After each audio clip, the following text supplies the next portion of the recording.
नमस्कार। आप सभी का स्वागत है आपके अपने यूट्यूब चैनल स्टडी जोन में। हम लोग पहले बात करते हैं। पूर्व में हम लोग नर्मदा नदी और चंबल नदी के बारे में पढ़ चुके हैं, जिनकी सहायक नदी और इनका उद्गम स्थान, यह कहाँ मिलती है, यह सब हम पूर्व के वीडियो में पढ़ चुके हैं। और आज के वीडियो में शुरू करने से पहले एक निवेदन कर रहा हूँ आपसे। आपको हमारे चैनल पर नए हो तो सब्सक्राइब करें और वीडियो पसंद आए तो लाइक और शेयर करने की मैं आपसे निवेदन करता हूं। और ठीक है, इसके बाद चलो शुरू करते हैं। आज हम पढ़ेंगे सोन नदी, जोहिला नदी, ताप्ती नदी, वर्धा नदी, बेनगंगा नदी और प्राणहिता नदी में, जिसमें हम लोग ताप्ती नदी का उद्गम स्थल और जोहिला और प्राणहिता नदी का उद्गम स्थल पढ़ेंगे, जिसमें उनकी कहानी भी सुनेंगे। और प्राणहिता नदी किन दो नदियों से मिलकर बनती है और यह कहाँ पर मिलती है, सब आज के वीडियो में डिस्कस करेंगे। तो लीजिए शुरुआत करते हैं हम लोग सोन नदी से। सोन नदी का उद्गम स्थल अमरकंटक में हुआ। यह अमरकंटक से 3 किलोमीटर दूर है सोनमड़ा नामक स्थान से। और देखिए मैप में, यह रहा अमरकंटक, अनूपपुर ज़िले में अमरकंटक है, जहाँ से सोनमड़ा नामक गांव से ये लाल लाइन दिख रही है, सोन नदी है, जो बाद में बिहार में पटना के पास में गंगा नदी में मिल जाती है। इसके बाद इनकी एक किंवदंती है। कहा जाता है कि जब नर्मदा नदी और सोन के बीच में एक प्रेम कहानी थी, परंतु इसमें सोन नदी जोहिला के प्रेम में पड़ गई। इसके कारण नर्मदा नाराज़ होकर पश्चिम की ओर मुड़ गई।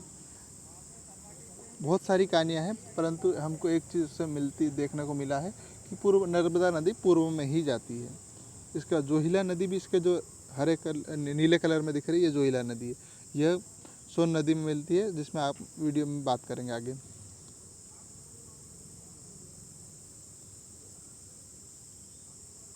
जोहिला नदी, तो जोहिला नदी मध्य प्रदेश के अनूपपुर जिले से ही निकलती है, अमरकंटक के पास में। अमरकंटक से 3 नदियाँ निकलती है, जिसमें ये 10 किलोमीटर दूर निकलती है अमरकंटक से, ज्वालेश्वर गांव से, है ना। ये सोन नदी की सहायक नदी है, ये मैं बता चुका हूँ। अब ताप्ती नदी की बात करते हैं हम लोग।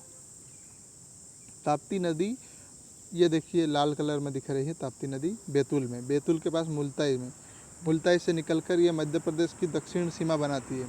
महाराष्ट्र में भेजदेई तहसील से प्रवेश करती है और बुरहानपुर में वापस प्रवेश करती है, जहाँ महाराष्ट्र को 2 बराबर भागों में बांटते हुए सीधे महाराष्ट्र से होते हुए गुजरात में प्रवेश करती है और गुजरात में खंभात की खाड़ी में सूरत के पास में मिल जाती है। जिसमें देखिए इसका प्राचीन नाम सूर्यपुत्री था और सूर्यसुता भी है। इसका उद्गम स्थल बैतूल के से मुल्ताई में होता है। ये भेजदेई तहसील से महाराष्ट्र में प्रवेश करती है। बैतूल जिले की जो भेजदेई तहसील है, उसमें महाराष्ट्र में प्रवेश करती है, तो और मध्य प्रदेश की दक्षिणी सीमा बनाती है। ब्राह्मणपुर के 2 भागों में बांटकर आगे चलकर गुजरात की खंभात खाड़ी में समाहित होती है। इसकी 2 सहायक नदी है, पूर्णा और सुक्ता। ये सुक्ता नदी ब्राह्मणपुर जिले में है और इसकी लंबाई 724 किलोमीटर है, ताप्ती नदी की। इसके बाद बात करते हैं हम लोग प्राणहिता नदी की। बात करते हैं वर्धा नदी की। वर्धा नदी भी मुल्ताई से ही निकलती है। देखिए मैं बताता हूँ मैप में, मानचित्र से। ये देखिए, ये लाल कलर में दिख रही है, बैतूल से दक्षिण की ओर मुड़ रही है। जो प्राणहिता है वहाँ पर, यहाँ पर निकली है दक्षिण से, दक्षिण की ओर। और इसके साथ में एक और नदी है, बेनगंगा नदी। बेनगंगा नदी का नाम है, पहले बेनगंगा नदी बारे में, इसके बाद में डिटेल में दोनों नदी से पढ़ेंगे। बेनगंगा नदी सिवनी जिले से निकल रही है दोस्तों, लाल कलर में ये है, सिवनी जिले में निकल रही है। तो दोनों नदी ये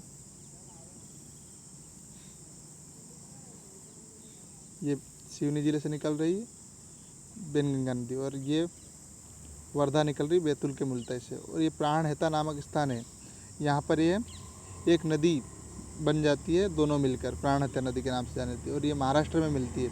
इसके बाद ये गोदावरी नदी में मिलती है, और इनके बारे में अलग अलग हम पढ़ते हैं विस्तार से। देखिए वर्धा नदी। वर्धा नदी बैतूल से निकलती है और दक्षिण की ओर प्रवाहित होकर महाराष्ट्र के प्राणहिता नामक स्थान पर वैनगंगा नदी से मिलती है और ये गोदावरी नदी के समान। और वैनगंगा नदी के बारे में बात करते हैं, सिवनी जिले से निकलती है। इसके अन्य नाम है दीदीवैया या वर्णी, दो नाम है इसके। उद्गम स्थल सिवनी के पारसवाड़ा पहाड़ी के मुंडवारा गांव से निकलती है और दक्षिण की ओर बहती है। ये प्राणहिता नामक स्थान से वर्धा नदी से मिलकर गोदावरी नदी में समाहित होती है। और इसके दोनों की बात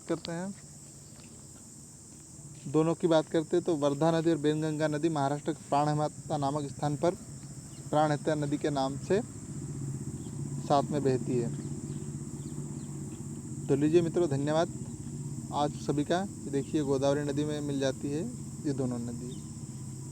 आपको वीडियो अच्छा लगा तो शेयर किए, धन्यवाद।